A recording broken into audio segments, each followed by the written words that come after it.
Surefire recipe techniques are proven, and they will guarantee results in your kitchen. In front of me, I've got a beautiful Atlantic salmon fillet. It's the whole side of salmon. I've got skin on and scales on, and look at this beautiful flesh. It's just aching to hit the pan. What I'm gonna do is I'm gonna saute it, but before I do, I wanna quick cure it. I'll use a little bit of salt and sugar, cure it, get rid of the excess moisture, but the first step is I have to remove the scales. I'm gonna take a knife and work in the opposite direction that the scales travel so that I can take them off and reveal that beautiful flesh.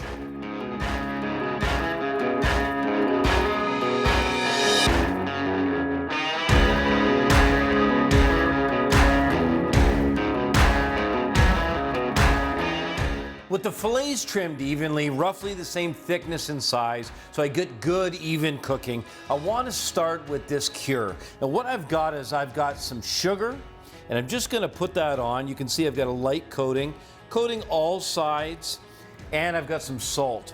What that's going to do, you'll see, is it's going to wick some of that extra moisture out.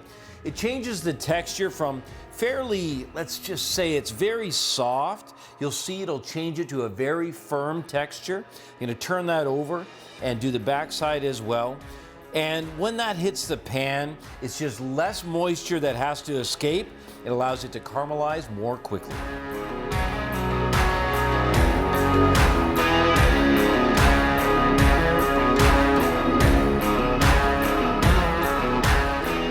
After a quick cure, look how much water has been rendered out of this beautiful salmon. The next thing to do is to give it a quick rinse. I've got some ice water. I'm just getting rid of the salt and the sugar, and then I'll lay it flat on the board, and taking a good sharp knife, I want to put some slits right from top to bottom. 1, 2, 3.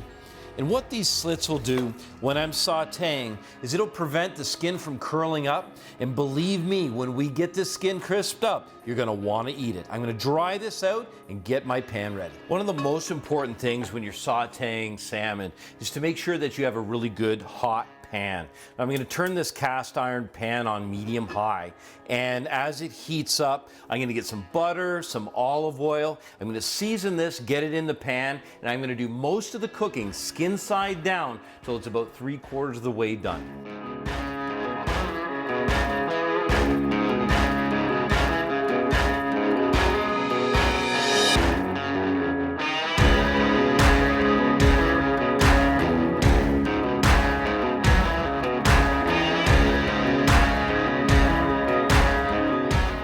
Now this is the time when you're going to want to check. You're going to want to look at that skin and see how it's doing.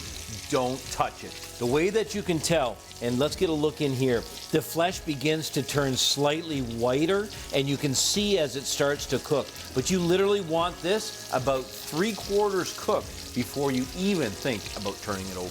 Now, as your oil heats up and as the fat begins to render, the temperature of that oil is going to increase dramatically.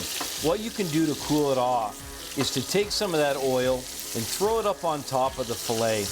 That will begin to cook the top of the fillet, but at the same time, it'll cool the oil, tempering the overall temperature of your pan.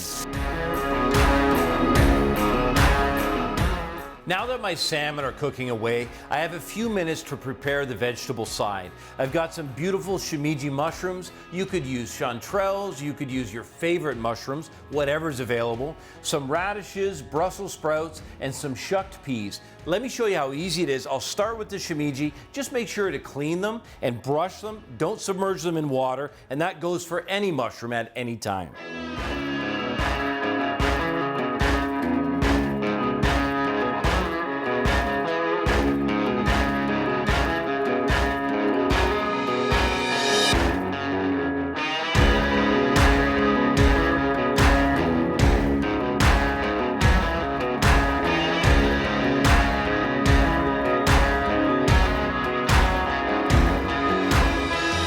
With just a little bit of lemon zest to brighten these flavors up, the thing that I love about salmon is how beautiful and how simple it is. Easy to cook, fast in the pan, and this easy cure with the wild salmon and mushrooms and peas is a perfect meal.